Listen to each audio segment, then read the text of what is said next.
ನಮಸ್ಕಾರ. ಸಾಕ್ಷ್ಯ ಅಧಿನಿಯಮದ ಭಾರತೀಯ ಸಾಕ್ಷ್ಯ ಅಧಿನಿಯಮದ ಇನ್ನೊಂದು ಪ್ರಮುಖ ವಿಡಿಯೋದೊಂದಿಗೆ ನಿಮ್ಮ ಮುಂದೆ ಬರ್ತಾ ಇದ್ದೀನಿ. ಕಲಮು 12 ಕೂಡ ಬಹಳ ಮಹತ್ವ ಪಡೆದುಕೊಳ್ತದೆ. And this is mainly talking about the mens rea. Therefore, this section is very, very important, and understanding the nitty-gritties of this section and also all the illustrations.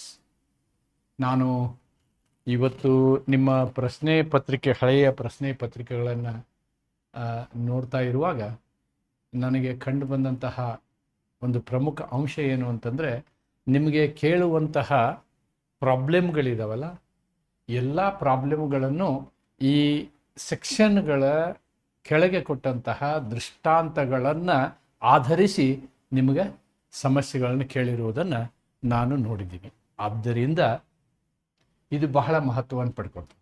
Therefore illustrations, understanding the illustrations is very important. If I say that you have understood the illustration properly, then it will be very easy for you to write answers for the questions that are raised in Evidence Act or the Bharatiya Saksha Adhiniyam. So with this point, let me come to the section what it says. In this particular lecture, I am going to discuss these 4 points with you. I am going to discuss the illustrations also. This is 5th point, not to neglect it. This is 5th point, which is also very important. So, in this particular act, these are the wordings used. What is state of mind? What is state of body?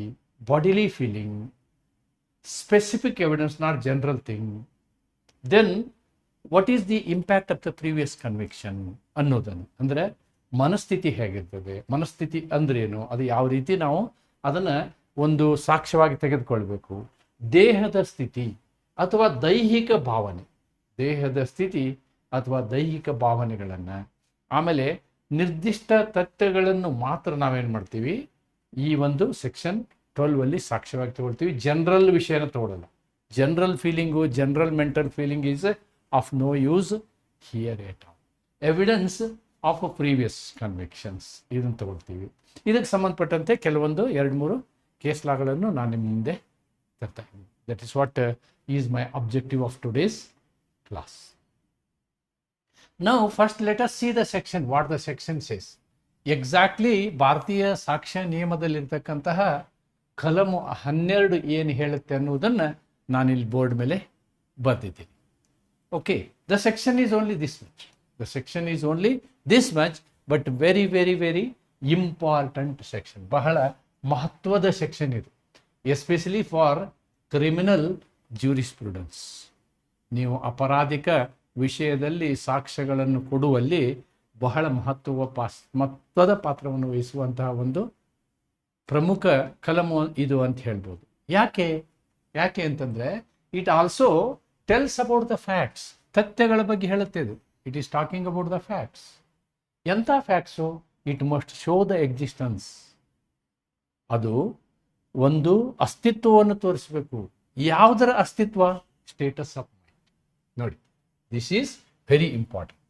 Status of mind, ಮಾನಸಿಕ ಸ್ಥಿತಿಯ ಅಸ್ತಿತ್ವವನ್ನು ತೋರಿಸುವ ಯಾವುದೇ ತಥ್ಯವನ್ನು ನಾವೇನು ಮಾಡ್ಬೋದು? Relevant ಅಂತ ತಗೋಬಹುದು. Are relevant. ನೆನ್ಪಿಟ್ಕೊಳ್ಳಿ, facts showing the existence of. ಯಾವ ತಥ್ಯ ಮಾನಸಿಕ ಸ್ಥಿತಿಯನ್ನು, ಮನಸ್ಥಿತಿಯನ್ನು, ಅವನ ಮನಸ್ಥಿತಿ ಏನು ಅನ್ನುವುದನ್ನು ಹೇಳುವುದಕ್ಕೆ ಉಪಯೋಗವಾಗುವಂತಹ ಯಾವುದೇ ತಥ್ಯವನ್ನು ನಾವೇನು ಮಾಡ್ಬೋದು? ರಿಲೆವೆಂಟ್ ಅಂತ ತಗೊಳ್ಬೋದು ಅನ್ನೋದು ಇದರ ಅರ್ಥ. ಆದರೆ ಯಾವ ಮಾನಸಿಕ ತಥ್ಯಗಳ ಯಾವ್ಯಾವ ಅನ್ನೋದನ್ನು ಇಲ್ಲಿ ಮತ್ತೆ ಎಕ್ಸ್ಪ್ಲೇನ್ ಮಾಡಿದಾನು. ಸಚ್ ಆಸ್, ಯಾವುವು ಎಂದರೆ, all these are mental status. For example, intention, ಉದ್ದೇಶ, ನಾಲೆಜ್, ಮಾಹಿತಿ, ಗುಡ್ ಫೇತ್, ಒಳ್ಳೆಯ ನಂಬಿಕೆ. ನೆಗ್ಲಿಜೆನ್ಸ್, ನಿರ್ಲಕ್ಷ್ಯ. ರ್ಯಾಶ್ನೆಸ್,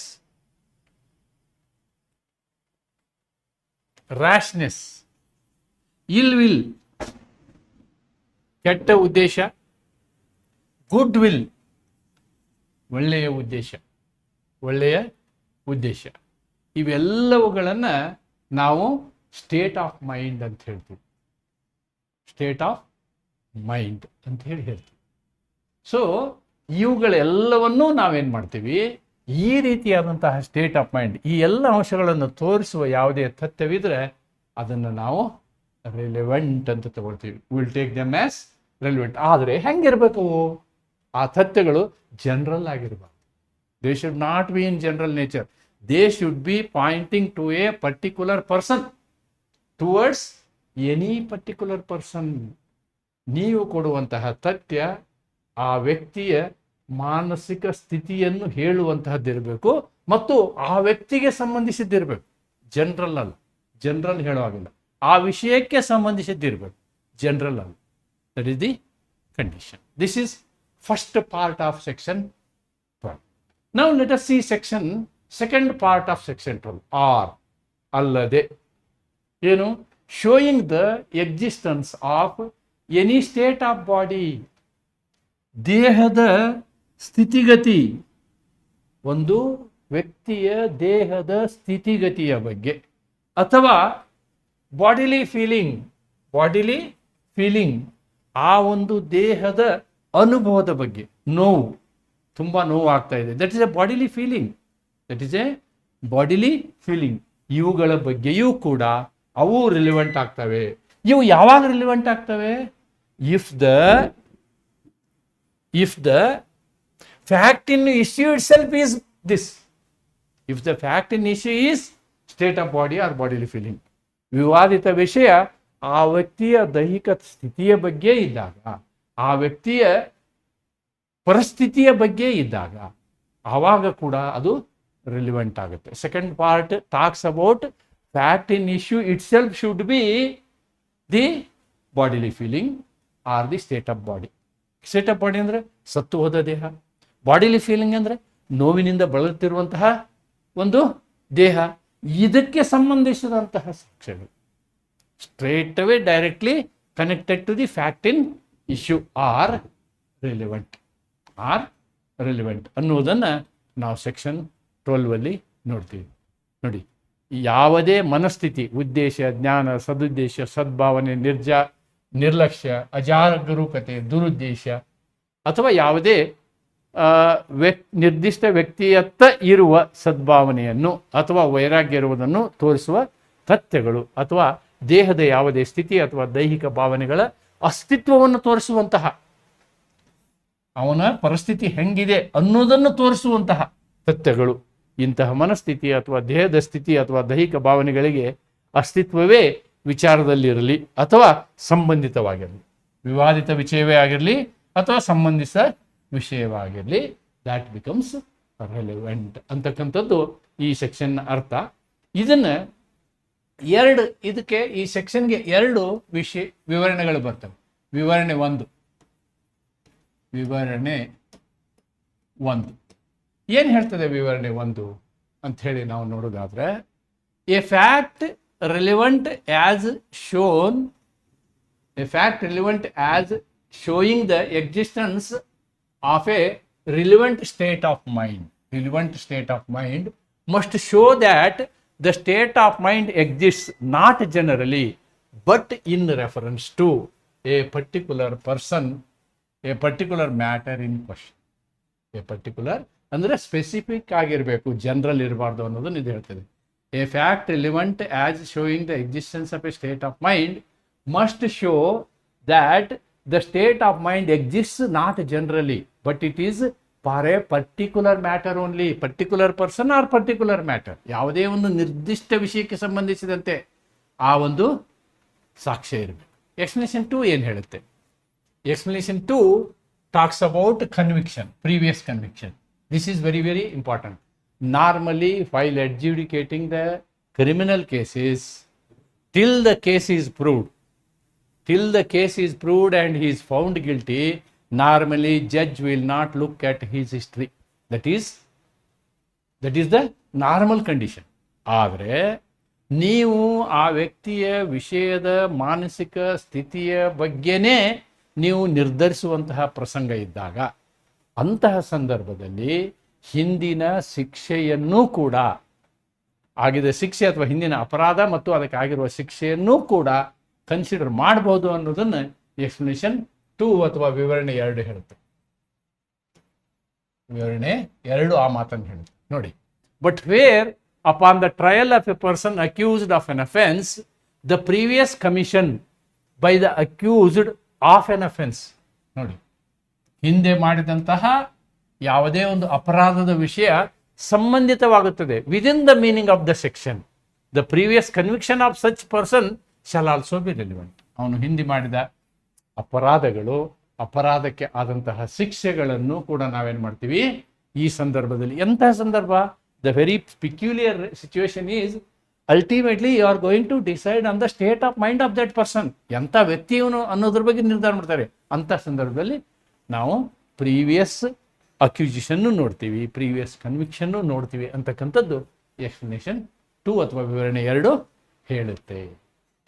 Now these terms I am trying to explain. Whatever the terms are there, I am trying to explain them here. ನೀವು ಪರೀಕ್ಷೆಯಲ್ಲಿ ಬರೀಬೇಕಾದ್ರೆ these wordings will be required. ಇವೆಲ್ಲ ಬೇಕಾಗ್ತಾವೆ ನಿಮಗೆ. ಅದಕ್ಕೋಸ್ಕರ ನಾನು ಸಂಬಂಧಪಟ್ಟಂಥ ಪ್ರತಿಯೊಂದು ಟರ್ಮ್ ಮೇಲೂ ನಾನೇನು ಮಾಡಿದ್ದೀನಿ, ಒಂದು ವಿವರಣೆಯನ್ನು ನಿಮಗೆ ಕೊಡಲಿಕ್ಕೆ ಪ್ರಯತ್ನ ಮಾಡಿದ್ದೀನಿ. ಏನು ಎಕ್ಸ್ಪ್ಲೇನ್ ಮಾಡಿದ್ದೀನೋ ಅದನ್ನೇ ಇಲ್ಲಿ ಬರೆದಿದ್ದೀನಿ. I have not written anything more. It deals with a mental element in liability which are generally refer to as mens rea. Okay, ನಾವೇನು ಹೇಳ್ತೀವಿ? ಮೆನ್ಸ್ ರಿಯಾ ಅಂತ ಹೇಳ್ತೀವಿ. Liability depends upon the presence of the required mental element or state of mind. ನೋಡಿ, ಅವನ ಮಾನಸಿಕ ಸ್ಥಿತಿ ಅಥವಾ ಅವನ ದೈಹಿಕ ಸ್ಥಿತಿ, ನಾವೇನು ಹೇಳ್ತೀವಿ ಸ್ಟೇಟ್ ಆಫ್ ಮೈಂಡ್, ಅದು ಬೇಕಾಗುತ್ತೆ. ಸೆಕ್ಷನ್ 12 ಸ್ಪೆಸಿಫೈಸ್ ಯಾವ ಮೆಂಟಲ್ ಇಂಟೆನ್ಷನ್ ಅನ್ನೋದನ್ನ ಇಲ್ಲಿ ಎಕ್ಸ್ಪ್ಲೇನ್ ಮಾಡಿದ್ದಾರೆ ಅವರು. All these things are there in the section also. I have written them here. Okay, but these must be direct towards a particular person or specific matter and not merely general ideas. Not merely general ideas.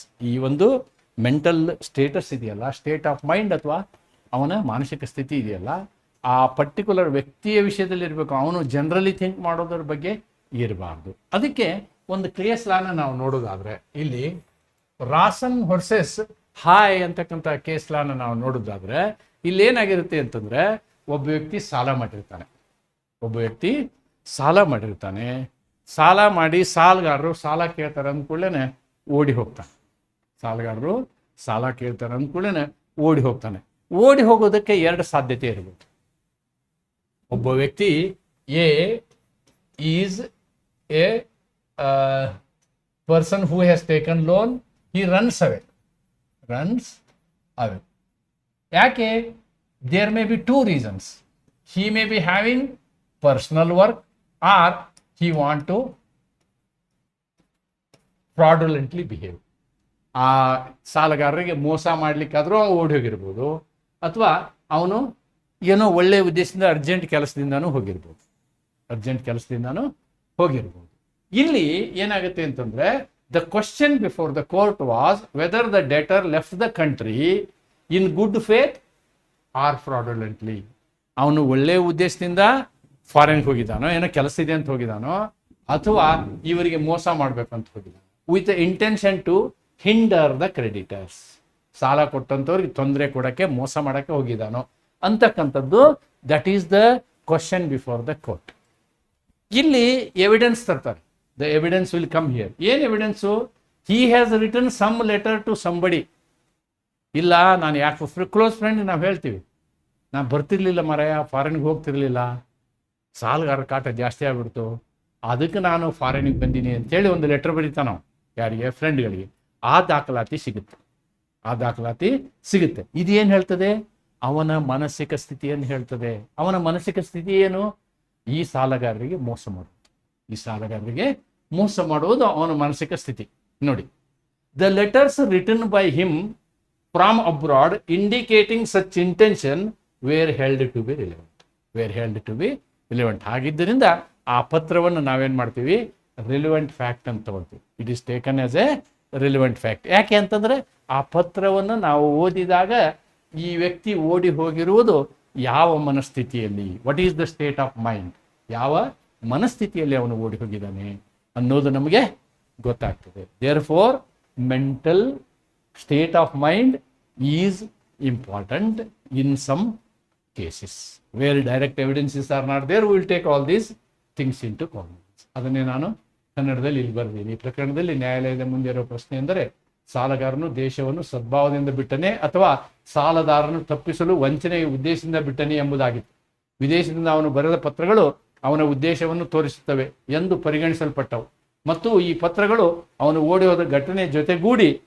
Okay, so here in this case there are two facts. Fact number 1 is fact 1, run away. Fact number 2 is letters to defraud. Therefore these two facts, this facts and this facts together will prove his state of mind. These two things will prove his state of mind ಅನ್ನೋದನ್ನ ನಾವಿಲ್ಲಿ ತಿಳ್ಕೊಳ್ಬೋದು. This is the point in this first instance. Now I will go to second term in the section. State of body or bodily feeling. State of body or bodily feeling. If you see here, first what we have seen here, we have seen the state of mind. This point we have seen. Now we are seeing state of body or bodily feeling. State of body we will see. What we will see is now state of body. State of body we will see. Second term. State of body. In fact, here I am discussing only state of body. I think the third term may be bodily. State of body and bodily, both are, I have taken it in one unit. State of body or bodily feeling. ದೇಹದ ಸ್ಥಿತಿ ಅಥವಾ ದೈಹಿಕ ಭಾವನೆ, ನೋವು, ಖುಷಿ. These are all bodily feelings. ನೋವು, ಖುಷಿ. When the state of body or bodily feeling is in question. ನೋಡಿ ಇಲ್ಲೇನು ಅಂತಂದ್ರೆ, when these things are itself in question. When these things are itself in question. What is the question? The FII is only state of body or the FII is bodily feeling.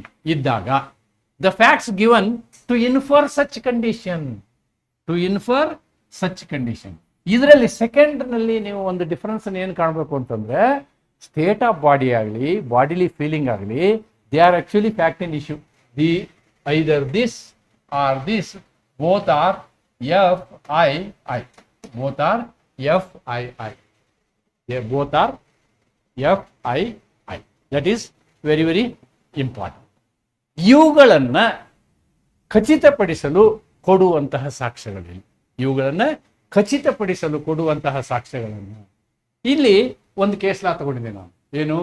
ಆವಸನ್ versus ಕಿನೈರ್ಡ್ 1805 case ಇದೆ. ಇನ್ this case relating to life insurance policy. ನೋಡಿ, very interesting case ಇದು. This case, it is a life insurance policy. Life insurance policy. Life insurance policy is normally on the principle of ಇಬೇರಿಮ ಫಿಡಾ. ನೀವು insurance ಲಾ ಓದಿದ್ರೆ ಗೊತ್ತಾಗುತ್ತೆ. Insurance ಲಾ ಓದಿದ್ರೆ ಗೊತ್ತಾಗುತ್ತೆ. Insurance ಲಾ ಏನ್ ಹೇಳುತ್ತೆ ಅಂತಂದ್ರೆ, ಯಾವಾಗಲೂ it is actually decided on the principle of trust. ಆ ಟ್ರಸ್ಟ್ಗೆ ನಾವು ಲೀಗಲಿ ಈ ಶಬ್ದ ಉಪಯೋಗ ಮಾಡ್ತೀವಿ, ಯುಬೇರಿಮ ಫಿಡೈ. ಯುಬೇರಿಮ ಫಿಡೈ ಅಂದ್ರೆ ಇಬ್ಬರು ವ್ಯಕ್ತಿಗಳ ಮಧ್ಯದಲ್ಲಿ ಕಾಂಟ್ರಾಕ್ಟ್ ಆಗ್ಬೇಕಂದ್ರೆ ಯಾವ ವಿಷಯವನ್ನು ಎರಡೂ ಪಾರ್ಟಿಗಳು ಮುಚ್ಚಿಡಬಾರ್ದು. Whatever is there we have to tell. ಇಲ್ಲಿ ಏನಾಗುತ್ತೆ ಅಂತಂದ್ರೆ, case relating to insurance, the question before the court was whether the statement made. ಇಲ್ಲಿ ಇನ್ಶೂರೆನ್ಸ್ ಮಾಡಿಸಿರ್ತಾನೆ ಒಬ್ಬ ವ್ಯಕ್ತಿ, ಇನ್ಶೂರೆನ್ಸ್ ಮಾಡಿಸಿರ್ತಾನೆ. ಒಂದು ಹೆಣ್ಮಗಳು actually she has done a insurance. After insurance, she dies. After insurance, she dies. Deceased. After insurance, she dies. At the time of effecting the policy, policy ಮಾಡುವಂತಹ ಸಂದರ್ಭದಲ್ಲಿ she was supposed to tell her health condition. ನನಗೆ sugar ಇದೆಯಾ, heart problem ಇದೆಯಾ, B P ಇದೆಯಾ, ಇದೆಲ್ಲನೂ ನಾವು ಫಸ್ಟೇ ಹೇಳಬೇಕು ಇನ್ಶೂರೆನ್ಸ್ ಅವರಿಗೆ. ನಾವು ಅವನು ಮುಚ್ಚಿಟ್ಟಿದ್ರೆ ನಮ್ಗೆ ಇನ್ಶೂರೆನ್ಸ್ ಕ್ಲೇಮ್ ಬರೋದಿಲ್ಲ. ನಾಳೆ ಅವರು ಪ್ರೂವ್ ಮಾಡಿದರೆ ಇನ್ಶೂರೆನ್ಸ್ ಕ್ಲೇಮ್ ಬರೋದಿಲ್ಲ. ದಟ್ ಈಸ್ ಅವರ್ ದೈಹಿಕ ಸ್ಥಿತಿ. ನನ್ನ ದೈಹಿಕ ಸ್ಥಿತಿ ಏನು? ನನಗೆ ಡಯಾಬಿಟಿಕ್ ಇದೆಯಾ, ನನಗೆ ಹಾರ್ಟ್ ಪ್ರಾಬ್ಲಮ್ ಇದೆಯಾ, ನನಗೆ ಬಿ ಪಿ ಇದೆಯಾ, ಈ ರೀತಿ, ಅಥವಾ ಬೇರೆ ಏನಾದ್ರು ಆರೋಗ್ಯದ ಸಮಸ್ಯೆ ಇದೆಯಾ, ಇವೆಲ್ಲವುಗಳನ್ನು ನಾವು ಇನ್ಶೂರೆನ್ಸ್ ಪಾಲಿಸಿ ಮಾಡೋದಕ್ಕಿಂತ ಮೊದಲು ಹೇಳಬೇಕಾಗ್ತದೆ. Okay, she has not told. She was in good faith, she was in good health was false. I will read it completely. By the disease at the time affecting the policy, she was in good health was false. Nodi, this is the stand taken by the insurance company. A visitor in the ordinary course of conversation stated that she was in a bad state of health. ನೋಡಿ, ಅದನ್ನ decide ಮಾಡುವಂತಹ ಸಂದರ್ಭದಲ್ಲಿ ಯಾವುದೇ ಒಬ್ಬ visitor ಏನು ಮಾಡ್ದ, ಇಲ್ರಿ ಆಕಿ ಆ ಒಮ್ಮಗೆ ಮೊದಲಿಂದ ಸಿಕ್ಕಾಪಟ್ಟೆ ಆರೋಗ್ಯದ ಸಮಸ್ಯೆ ಇತ್ತು, ಸಿವಿಯರ್ ಹಾರ್ಟ್ ಪ್ರಾಬ್ಲಮ್ ಇತ್ತು ಅಂಥೇಳಿ ಮಾತಾಡ್ತಾ ಇರ್ತಾನೆ ನಾವು. So that becomes A witness. ಏನಕ್ಕೆ? ಅವಳು ಹೇಳಿದ್ದು ಸುಳ್ಳು, ನನ್ನ ಹೆಲ್ತ್ ಚೆನ್ನಾಗಿತ್ತು ಅಂತ ಹೇಳಿದ್ದು ಸುಳ್ಳು ಅನ್ನೋದಕ್ಕೆ ಈ ಸಾಕ್ಷಿ ಹೆಲ್ಪ್ ಆಗುತ್ತೆ. Stated that she was in a bad state of health, and the court allowed the visitor to give such evidence as it was relevant to determine the actual physical condition. ಅವಳ ದೈಹಿಕ ಸ್ಥಿತಿ ಏನಿತ್ತು ಅನ್ನೋದಕ್ಕೆ ಈ ಸಾಕ್ಷಿ help ಆಗುತ್ತೆ. ನೋಡಿ, that is what is ದೇಹದ ಸ್ಥಿತಿ. Okay, state of a body. That is what is proved here.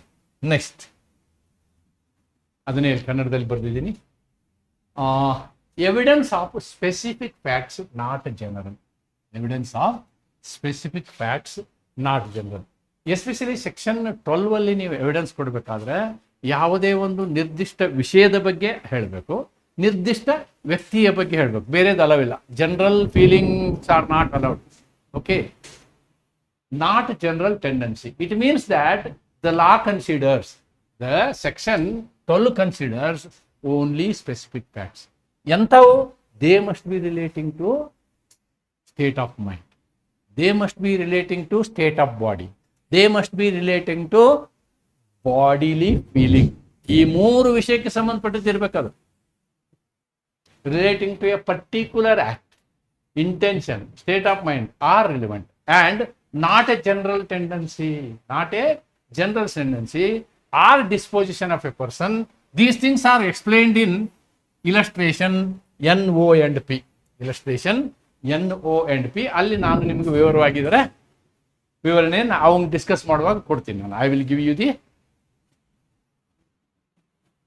explanations there. Now, the last one is evidence of previous conviction.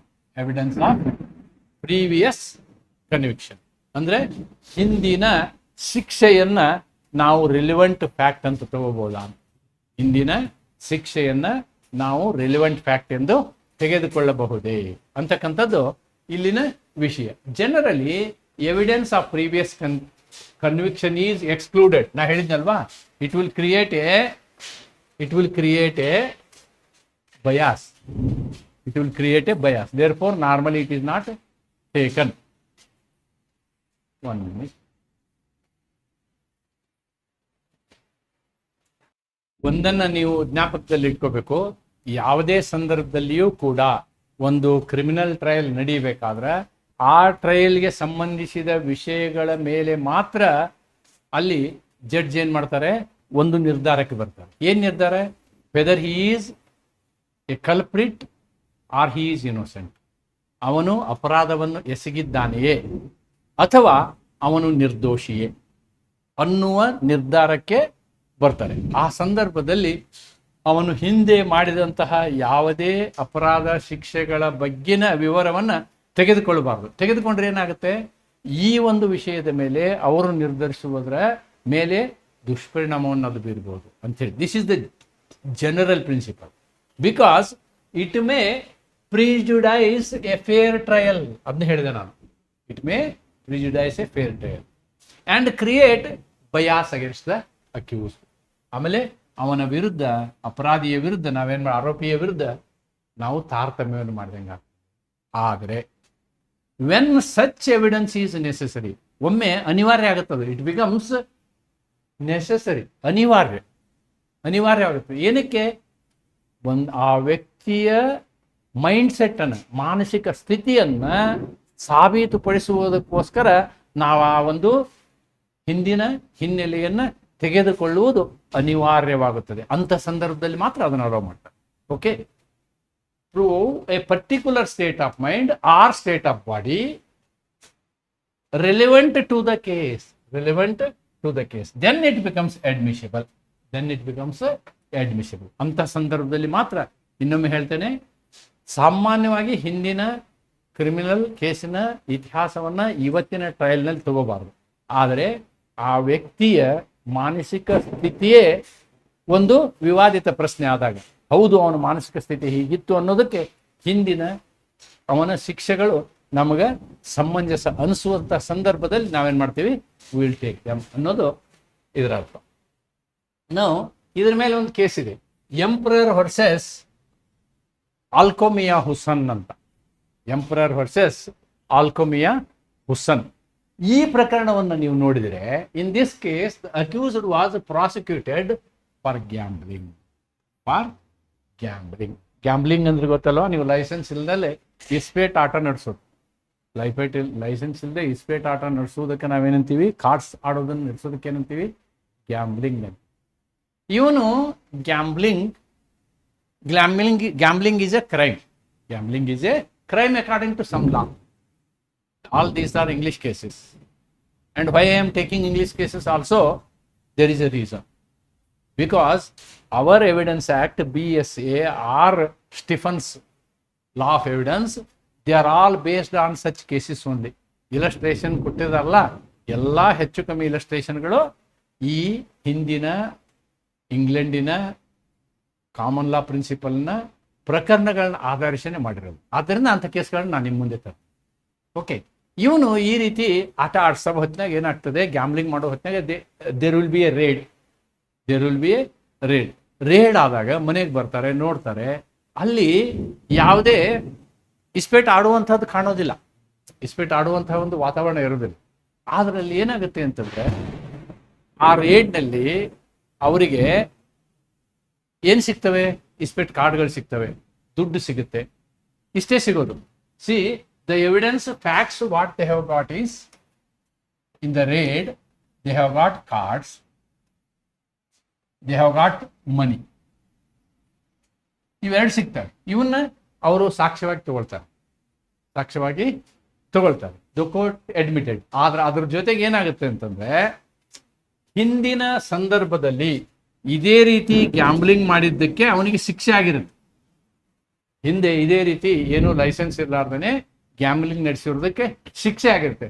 Therefore that case is conviction. ಯಾವ ವಿಷಯದ ಬಗ್ಗೆ conviction? On gambling only. ಅವ ಕೊಲೆ ಮಾಡೋದ್ರ ಬಗ್ಗೆ ಮತ್ತೊಂದ್ರ ಬಗ್ಗೆ ಅಲ್ಲ. ಅಂದ್ರೆ ಅದಕ್ಕೆ ಸಂಬಂಧಿಸಿದಂತಹ ವಿಷಯದಲ್ಲಿ ಅವನಿಗೆ ಶಿಕ್ಷೆ ಆಗಿರುವುದು ಇರುತ್ತೆ. ಆ ರೆಕಾರ್ಡನ್ನು ಅನಿವಾರ್ಯವಾಗಿ ಅವರು ಅಲ್ಲಿ ತೆಗೆದುಕೊಳ್ಬೇಕಾಗ್ತದೆ ಅನ್ನೋದನ್ನ ನಾನು ಇಲ್ಲಿ ನಿಮ್ಮ ಮುಂದೆ ತರ್ತಾ ಇದ್ದೀನಿ. So now there are huge number of illustrations. So in my next video I am going to discuss all these illustrations. ಎಲ್ಲ ಇಲಸ್ಟ್ರೇಷನ್ಗಳ ಬಗ್ಗೆ ನೀವು ತಿಳಿದುಕೊಳ್ಳೋದು ಕೂಡ ಬಹಳ ಮುಖ್ಯ ಅಂತ ಹೇಳ್ತಾ ಈ ಒಂದು ವಿಡಿಯೋದ ಪಾರ್ಟ್ 1 ವಿಡಿಯೋನ ನಾನು ಇಲ್ಲಿಗೆ ಮುಕ್ತಾಯ ಮಾಡ್ತೀನಿ. ನಮಸ್ಕಾರ.